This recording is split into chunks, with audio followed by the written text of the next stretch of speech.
Hello guys. तो guys ये है खरबूजे के बीज, कई दिन से रखे हुए थे। मैंने सोचा आज धो दूँ। धोते समय इसमें इतनी गंदी स्मेल आती है और वैसे इतनी अच्छी लगती है ना, इतनी टेस्टी लगती है। हर मिठाई में डाल दो, मिठाई का टेस्ट दुगना हो जाता है।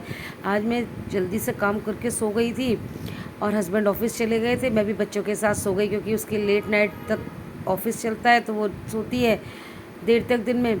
तो मैं रात को उनके साथ जगी रहती हूँ और बेटा भी जगा ही पड़ा रहता है, तो इस चक्कर में मेरी नींद पूरी नहीं हुई थी। आज जब हस्बैंड चले गए तो माखन मिश्री से भोग लगा के भगवान जी का, और मैं भी सो गई। फिर बाद में उठे, खाना वाना खिलाया बच्चों को, मैंने भी खाया।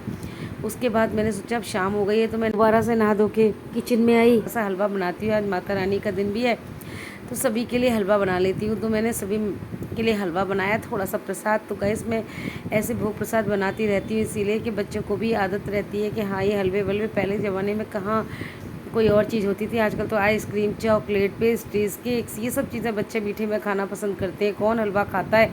हमारे यहाँ तो मेहमान आते थे, हलवा ही हलवा बनता था, इतना हलवा बनता था। हर हर तीसरे चौथे दिन हलवा बनी जाता था, साथ में चिप्स, मट्ठी, ये सब चीज़ें। अब इन चीज़ों को तो लोग भूल ही गए हैं, अलग अलग टेस्ट हो गए हैं, बच्चों के अलग अलग डिशेज़ हो गई हैं बच्चों की।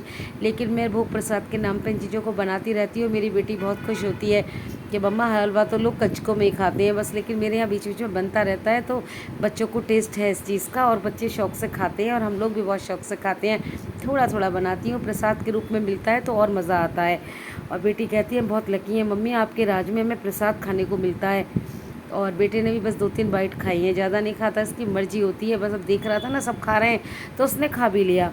और अब कल के छोले रखे थे, कल छोले बनाए थे, तो मैंने सोचा कि सुबह छोले खाए नहीं किसी ने, तो इन्हीं छोलों के साथ मैंने थोड़े से मसाला आलू बना दिए और थोड़ा भटूरे का आटा लगा दिया था, इसलिए मैदा, जिससे कि अब ऑयल तो मट्ठी के लिए मैंने छोड़ा ही था कढ़ाई में, तो मैंने सोचा चलो 2-2 भटूरे भी बना लेते हैं।